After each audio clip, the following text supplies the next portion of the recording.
Estamos na entrevista do Jornal do Engenheiro e nesta edição dando continuidade à série especial dos 80 anos do CESP, comemorados neste 2014. Estamos conversando com ex-presidentes desta entidade, mas que continuam atuantes em prol da engenharia. Nesta edição recebo Antônio Otaviano, que dirigiu esta entidade entre os anos de 1983 e 1986. Otaviano, prazer recebê-lo aqui. Eu que agradeço e destaco a importância da oportunidade de podermos comentar sobre o nosso sindicato. Perfeito. Otaviano, como é que era os ares nos anos 80, início dos anos 80, ainda não tinha acontecido a abertura da nossa política. Como é que era fazer sindicalismo naquela época? Bem, Fábio, naquela época, esse movimento sindical, o movimento sindical como um todo vivia ainda um contexto diferente de hoje. Nós não tínhamos tido ainda a redemocratização plena, que aconteceu depois com a instalação da Assembleia Nacional Constituinte, no ano de 1985, mas os movimentos sociais já se preparavam para ter uma atuação mais expressiva e mais presente na vida nacional. Particularmente no nosso caso, a situação ainda era um pouco mais diferente. Por quê? Tradicionalmente, em nosso país, as categorias de base tecnológica, como é a categoria dos engenheiros, elas não tinham uma tradição e uma participação ativa na área sindical. Se reuniam normalmente em torno de associações, em torno de institutos, muitos deles voltados a temas específicos, não é? Ou de químico, ou de eletricista, ou de mecânico, não é? Mas não havia ainda na área sindical uma atuação mais intensa, mais geral, que reunisse, em torno da qual se reunisse os engenheiros. Então, nesse início da década de 80, e particularmente na minha gestão, nós tratamos de cuidar da expansão do sindicato para o interior do Estado. Por quê? No interior do Estado temos muitas regiões importantes, polos industriais importantes, que se ressentiam da falta do sindicato. Se ressentiam e exigiam a presença do sindicato. Então, nós também procuramos incentivar e estimular a criação das delegacias regionais, das regionais do Sindicato dos Engenheiros no estado de São Paulo. Isso foi também uma marca importante, uma característica importante daquela época, a ida do sindicato, o caminhar do sindicato para o interior. E acompanhando esta dinâmica, este movimento, da mesma forma também para as empresas. O sindicato tinha sua sede, que era aqui mesmo, aqui na rua Santo Amaro, não é? E depois na rua Genebra, mas percebemos que em função dessa realidade vivida, a realidade econômica vivida pelo país, era necessário que o sindicato também procurasse estabelecer o seu relacionamento, as suas ligações com aqueles engenheiros que trabalhavam nas empresas, que tinham vínculo empregatício e que não eram, vamos dizer assim, engenheiros autônomos, que tinham seu pequeno negócio, embora estes também são representados pelo Sindicato dos Engenheiros, mas com o advento das grandes empresas, das indústrias, de todo o programa de substituição de importações implementado pelo governo federal, Ministério da Indústria e Comércio na década de 70, particularmente na administração do ministro Severo Gomes da Indústria e Comércio, a substituição de importações, de equipamentos, serviços que eram importados, a realização destas, a produção desses equipamentos, a realização de serviços dentro do país. Então, nós percebemos que era necessário ter também um olhar mais atento, um olhar mais profundo para os engenheiros que trabalhavam nas empresas e que também eram uma parcela importante do nosso sindicato. Partindo disso, como é que você enxerga o CESP hoje? Eu percebo que o sindicato caminhou bastante. Caminhou bastante porque a sociedade, e digo isso porque a sociedade brasileira se tornou mais complexa, o mundo mudou, as questões que são colocadas são cada vez mais intrincadas, não é? E hoje eu constato que o sindicato adquiriu e tem uma capacidade de responder a essas questões e de se fazer presente, de continuar atuando. Reflexo disso é o respeito que a sociedade, que os diferentes setores do país têm pelo Sindicato dos Engenheiros no estado de São Paulo. Hoje é pacífico e é perceptível que o sindicato tem uma imagem e tem uma presença e um respeito consideráveis no contexto nacional. De sorte que hoje é muito difícil a gente encontrar algum assunto,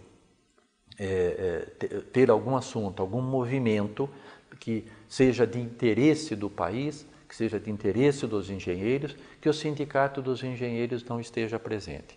Vejo que tem um conjunto de colegas atuando, participando ativamente, dando a sua contribuição, fazendo com que a grade de ação do sindicato ela seja bastante ampla, de modo que eu vejo de maneira bastante positiva. Reflexo disso também é o fato de nós chegarmos onde chegamos. Quer dizer, uma instituição que hoje faz 80 anos de existência, nesse ano faz 80 anos de existência, e que chega com, vamos dizer assim, com um pique de um jovem. Uma das grandes respostas do CESP para a sociedade foi uma instituição de ensino moderna, inovadora e especializada, que é o EasyTech, e que você foi um dos grandes articuladores, uma das peças fundamentais de material humano que o sindicato colocou no trabalho para viabilizar o EasyTech. Eu queria que você contasse um pouquinho do que foi esse projeto e qual a importância dele como sendo mais uma resposta do sindicato para uma necessidade real da sociedade. Claro, um assunto que me deixa bastante entusiasmado, porque eu tive o privilégio de ser convidado pelo nosso presidente Murilo para fazer a coordenação desse projeto. O sindicato tinha constatado, e esse é um aspecto interessante, tinha constatado que o Brasil poderia sofrer com a falta, com a escassez de mão de obra qualificada, particularmente ele iria enfrentar uma escassez de engenheiros que pudessem dar suporte e serem os promotores dessas ações desenvolvimentistas. Ou seja, o sindicato, em estudos anteriores, tinha apreendido que o Brasil iria enfrentar não só falta de engenheiros, como também engenheiros que tivessem uma qualificação e uma especialização condizente com as necessidades contemporâneas. Isso fez com que nós, então, ampliássemos o escopo dessa iniciativa e partíssemos de maneira resoluta para criar uma instituição de ensino superior plena, que pudesse não só atuar na pós-graduação, mas também na graduação. E elegemos como centro dessa instituição de ensino um tema que é absolutamente caro a todo mundo hoje e que sem ele é absolutamente impossível se avançar, progredir, ganhar mercado, competir, que é a inovação. Então nós unimos, e a lógica é relativamente simples, uma escola de engenharia para formar engenheiros qualificados, mais engenheiros, claro que não iria resolver o problema da falta de engenheiros, uma escola relativamente pequena, mas que tinha uma qualidade muito grande, e engenheiros para atuar na área de inovação. Em função disso, o sindicato, corajoso que é, ousado que é, e absolutamente concorde com os reclamos do país, então lança o projeto Instituição de Ensino Superior, a qual eu tive o privilégio, pelo convite que recebi do nosso presidente, do presidente do CESP, o engenheiro Murilo, tive o privilégio de coordenar. E hoje percebo que decorridos poucos anos, alguns anos, que nós começamos em 2009, quando iniciamos os trabalhos, nós já temos essa instituição completamente regularizada com a aprovação do Ministério da Educação. Nós temos a aprovação completa do Ministério da Educação e estamos na iminência de iniciarmos o curso de graduação em 2015. Fabiano, prazer recebê-lo aqui, poder entender um pouco mais do presente do nosso sindicato, visitando o seu passado e, claro, fazendo aí perspectivas ótimas para o futuro. Quero deixar a câmera aberta para suas considerações finais. Às vezes a gente observa no nosso país que a memória e a história às vezes não são tão valorizadas. E é importante se fazer isso, não só, vamos dizer assim, em reconhecimento àquilo que foi feito, não é? A experiência que foi construída, mas principalmente como um exemplo e como um estímulo para aqueles que vêm depois de nós também abracem essas nobres causas, porque o exercício da cidadania é indispensável para a evolução do nosso Brasil. Continue acompanhando esta edição televisiva do Jornal do Engenheiro e saiba mais assuntos a respeito da engenharia, da inovação e do desenvolvimento.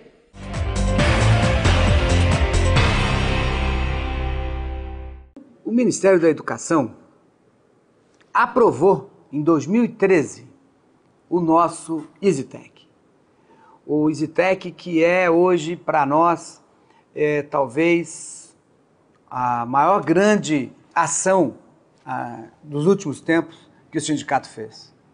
A montagem, a criação e, de fato, a nossa força em cima dessa faculdade de Engenharia de Inovação. É um curso integral, um curso que as pessoas ficam o dia inteiro.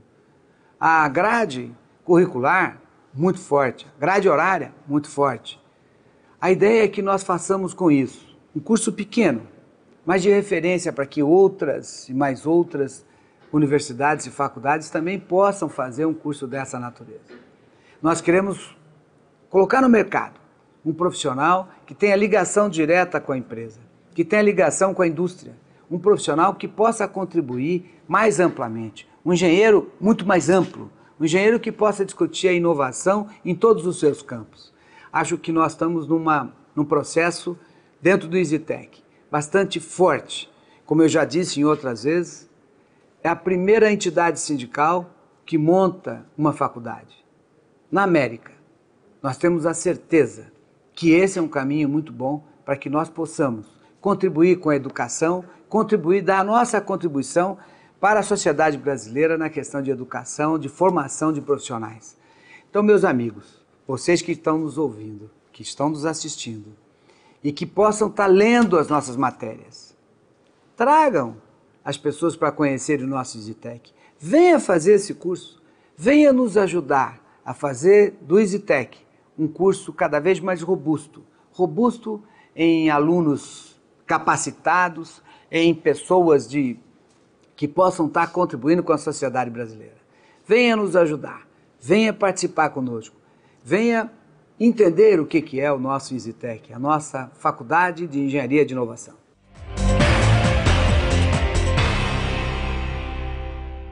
Durante o período eleitoral, o último evento Diálogos Conectados recebeu a presença da candidata Marina Silva para falar a respeito da campanha Banda Larga é um Direito Seu.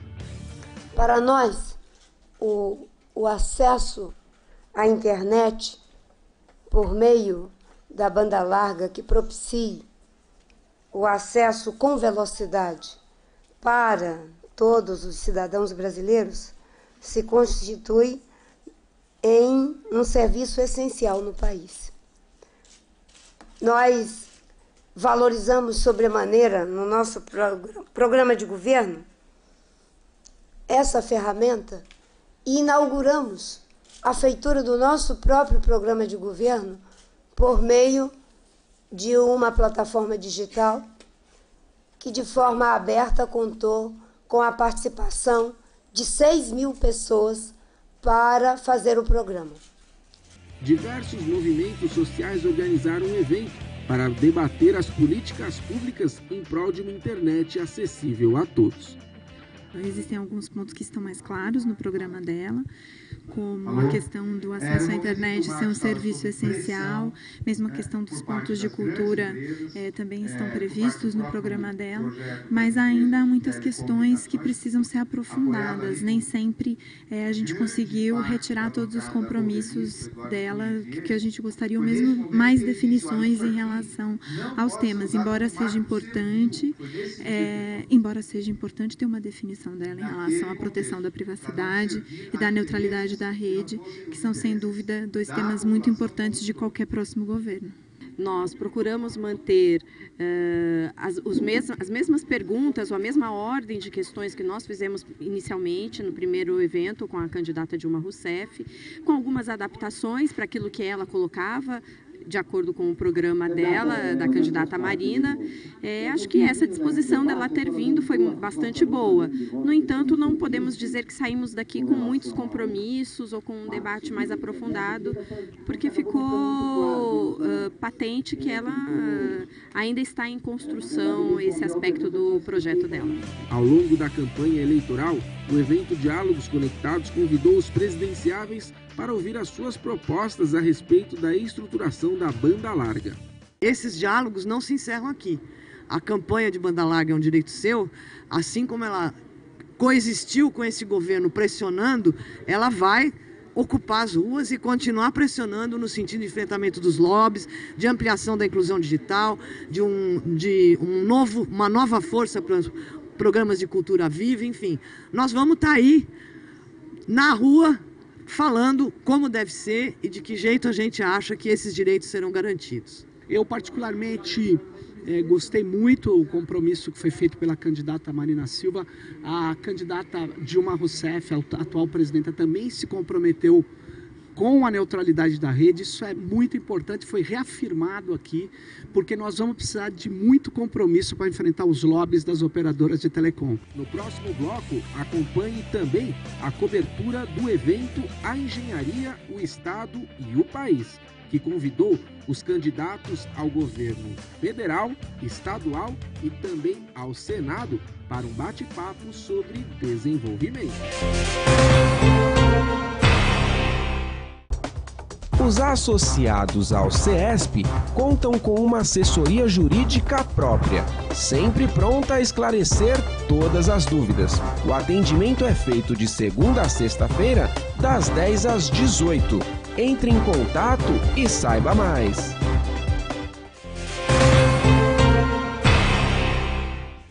Durante o período eleitoral, o Sindicato dos Engenheiros no Estado de São Paulo organizou o evento A Engenharia, o Estado e o País, que convidou os candidatos ao governo federal, estadual e também ao Senado para um bate-papo sobre desenvolvimento. No sistema tributário nós temos que ter duas alterações, a simplificação do princípio do sistema e a redução da carga tributária. Hoje nós temos a mais alta carga tributária do mundo. Às vezes alguns especialistas na área tributária ligados à administração pública dizem que nós não podemos reduzir a carga tributária porque é fundamental a receita que nós temos. Falácia.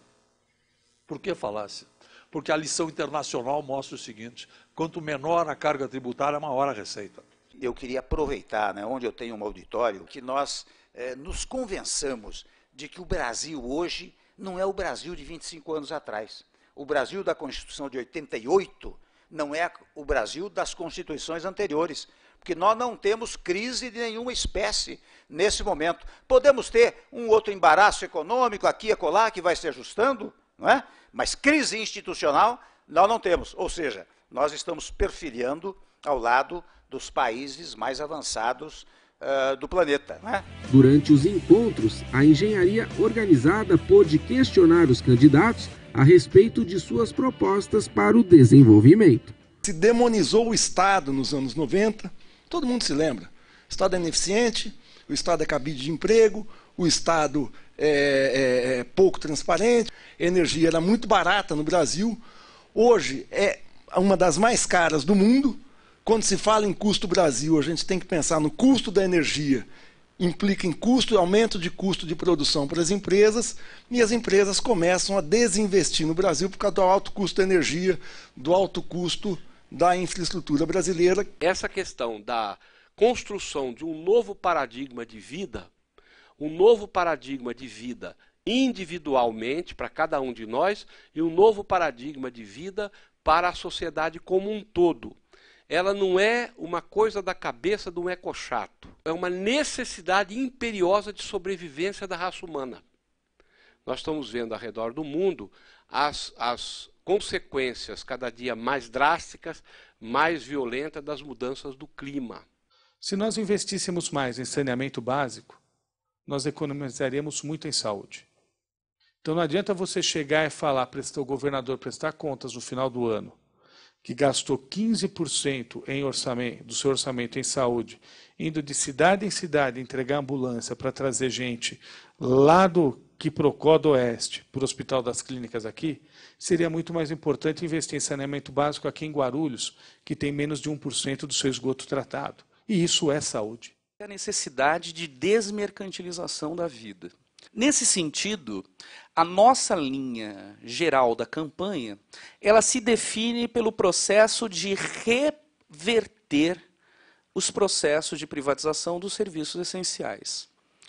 Isso se remete diretamente à necessidade de que não seja mais a perspectiva do lucro o ponto prioritário e inicial na condução das políticas públicas. O presidente Murilo Celso de Campos Pinheiro entregou a cada candidato a publicação Cresce Brasil, mais engenharia, mais desenvolvimento, novos desafios, atual versão do projeto lançado pela Federação Nacional dos Engenheiros, que reúne as contribuições da categoria ao desenvolvimento sustentável nacional com distribuição de renda. E nós vamos vendo o patrimônio do nosso país sendo privatizado, né? E isso significa que não vai restar nada, né? Não vai restar petróleo, não vai restar água, não vai restar absolutamente nada. Então, todas essas questões têm que ser alteradas, têm que ser reestatizadas, essa é a nossa luta, essa é a nossa bandeira. E dentro dessas questões todas aí da política, da economia, nós salientamos a luta contra todas as formas de opressão.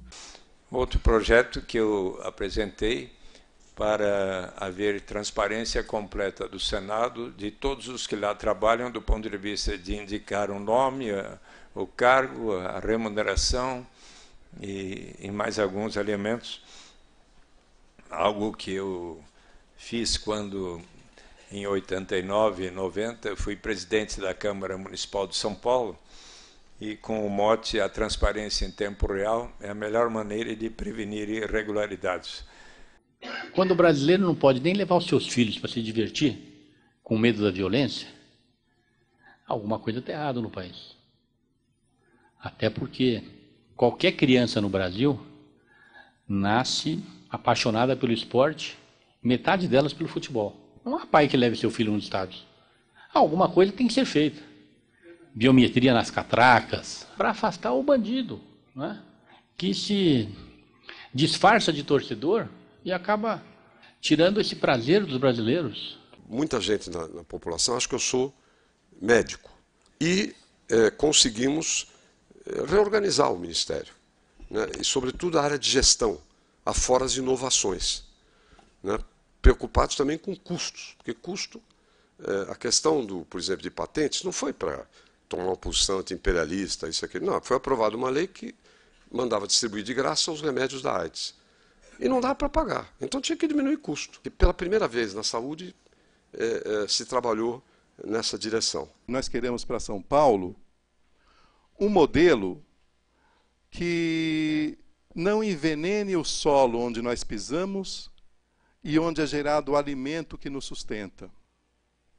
É isso que nós desejamos, não somente como uma utopia, mas como uma prática, como uma política de Estado, como uma política de nação. Estou como candidata porque há 16 anos eu venho executando, fazendo um trabalho social no estado de São Paulo, trabalhando dentro das comunidades, vendo as aflições, os anseios, as necessidades das famílias paulistas.